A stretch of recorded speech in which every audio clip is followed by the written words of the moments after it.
bitter December wind cut through Megan Reed's thin jacket as she hurried down the crowded Manhattan sidewalk.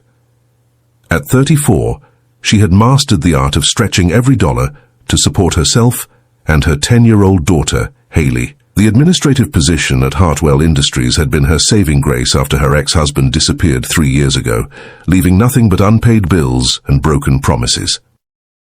"Morning, Miss Reed," called the security guard as she badged into the gleaming skyscraper that housed Hartwell's headquarters.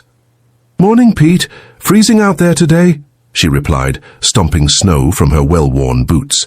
The warmth of the building enveloped her as she headed toward the elevator bank. Megan didn't notice the disheveled man sitting against the building's exterior wall, partially hidden behind a pile of cardboard. Few people did. Most hurried past, eyes fixed forward or down at their phones, pretending not to see the city's growing homeless population. But that wasn't Megan's way. The elevator doors opened to the 22nd floor, where she took her place at the reception desk of the Human Resources Department. Megan's supervisor, Victoria Dawson, swept in moments later, immaculate in designer clothes that cost more than Megan made in a month. "The quarterly reports need to be on my desk by noon," Victoria said without looking up from her phone. "And Mr. Hartwell is visiting the department today, so everything needs to be perfect." "Mr. Hartwell? The CEO?" Megan asked, surprised. In her 18 months at the company, she had never seen the reclusive founder and CEO William Hartwell. His rare appearances were usually reserved for board meetings and major events. "Yes, that Mr. Hartwell," Victoria replied, with an eye roll. "He's doing some kind of executive walkthrough of all departments. Make sure the coffee station is stocked with those special beans he likes." The morning passed in a blur of phone calls and spreadsheets. At lunch, Megan grabbed her brown paper bag and headed downstairs. The New York winter had intensified and snow was falling in heavy flakes. As she exited the building, she spotted the same homeless man from earlier, now huddled against the wall, shivering violently. Unlike most of her co-workers who walked briskly to nearby restaurants or food trucks, Megan hesitated. The man looked to be in his 50s, with a grey beard and weathered face partially hidden under a tattered hood. His hands, red and chapped from the cold, clutched a torn cardboard sign that read, "Anything helps." "Sir?" Megan approached cautiously. "Would you like half of my sandwich? It's turkey and cheese." The man looked up, surprise evident in his blue eyes. "That's very kind of you," he said, his voice unexpectedly articulate. "It's nothing, really." She handed him half her sandwich and her thermos of hot soup. "It's homemade chicken noodle. Keep the thermos for now. I'll be back after work." "Why would you help a stranger?" he asked, studying her intently. Megan shrugged. "My dad always said that kindness costs nothing but means everything." She glanced at her watch. "I need to get back." "Will you be here later?" He nodded, and Megan hurried back inside, unaware of Victoria watching from the lobby. The afternoon brought an unexpected crisis. One of their top executives had resigned, and Victoria was in a frenzy preparing briefing documents. At 4:30, Megan's desk phone rang. "I need you to stay late," Victoria said curtly. "The executive team needs these reports by morning." Megan's heart sank. "I'm sorry, but I can't. I have to pick up my daughter from after-school care by 6, or they charge extra fees that I can't afford." Victoria's voice turned icy. "This isn't optional, Megan. This is a critical business need. I understand that. But I'm a single mother. I have no one else who can get her. Then perhaps Hartwell Industries isn't the right fit for someone with your constraints." Megan felt a cold wave of fear. She couldn't lose this job. "Let me see if I can find someone to help with Haley, and I'll stay as late as needed." After 20 frantic calls, Megan finally reached her neighbor, Mrs. Wilson, who agreed to pick up Haley. Crisis averted. She threw herself into the work, barely noticing as the office emptied around her. At 7:30, she remembered the homeless man and her promised return.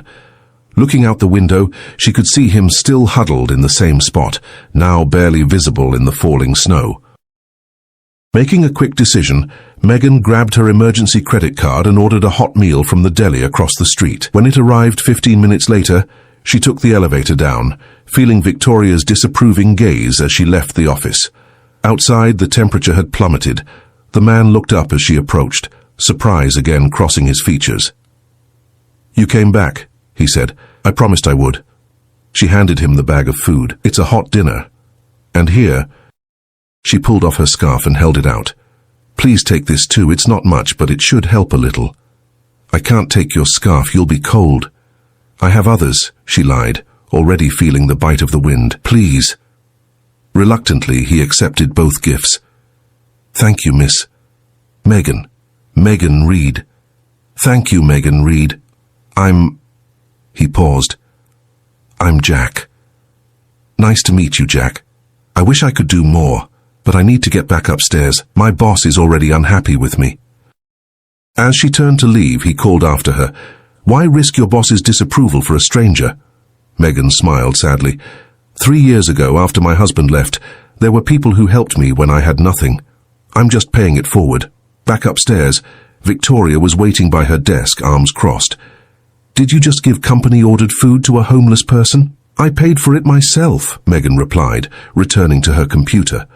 "That man has been loitering outside our building for days. Security has been instructed to move him along, not encourage him by bringing him meals." "He's a human being, Victoria. It's freezing outside.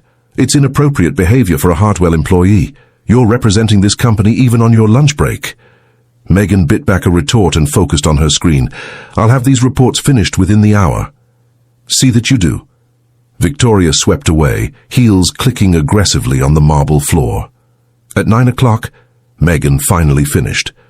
As she gathered her things, Victoria returned with the head of security.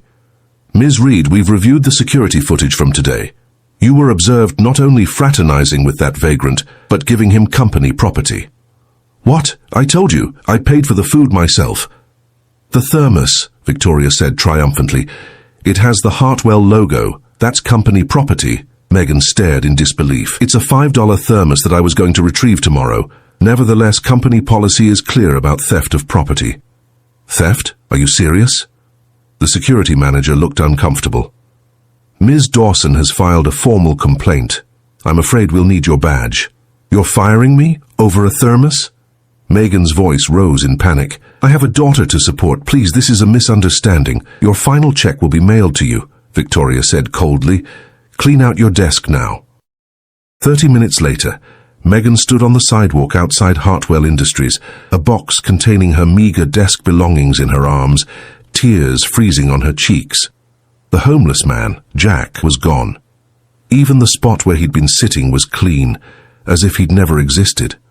"How am I going to tell Haley?" she whispered to the empty street. "How are we going to survive?" Unbeknownst to Megan, from the darkened CEO's office on the top floor, a figure watched her walk away, then picked up a phone. "Frank, it's William Hartwell. I need you to do something for me immediately." The morning after her termination, Megan sat at her small kitchen table, staring blankly at her laptop screen. She had already applied to 17 jobs, but the holiday hiring freeze meant most positions wouldn't be filled until January, 6 weeks and 2 rent payments away. "Mum, are you okay?" Haley appeared in the doorway, already dressed for school in jeans and her favorite purple sweater.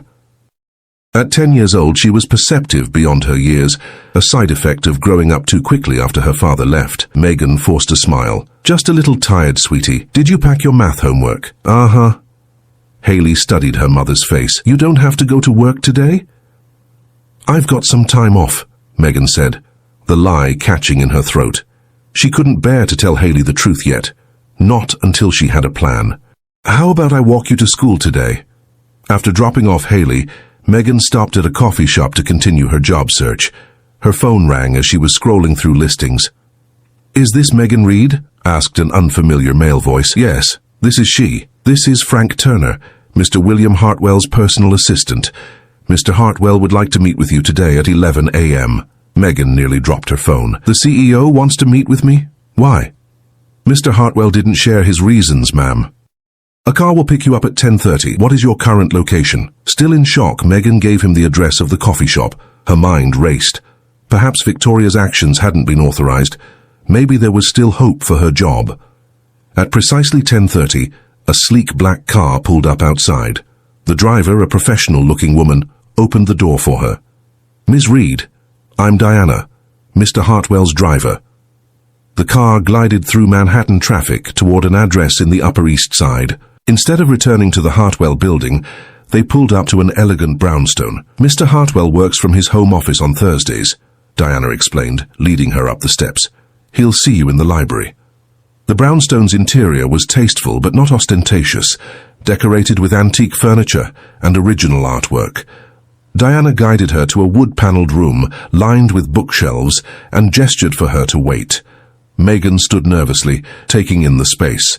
Family photos dotted the shelves. A younger William Hartwell with an older couple who must be his parents, Hartwell on a sailboat, at graduation ceremonies. In each he looked confident and commanding, every inch the successful CEO. The door opened, and Megan turned, expecting to see the polished executive from the company photos. Instead, she gasped. Standing in the doorway was Jack, the homeless man she'd helped yesterday. Except now he was clean-shaven, his grey hair neatly trimmed, wearing an expensive suit that fit his tall frame perfectly. "Hello, Megan," he said, his voice the same, yet different, without the weariness she'd heard yesterday. "Jack?" she whispered, confusion washing over her. "William Hartwell, actually." He extended his hand. "Please, sit down." Megan sank into a leather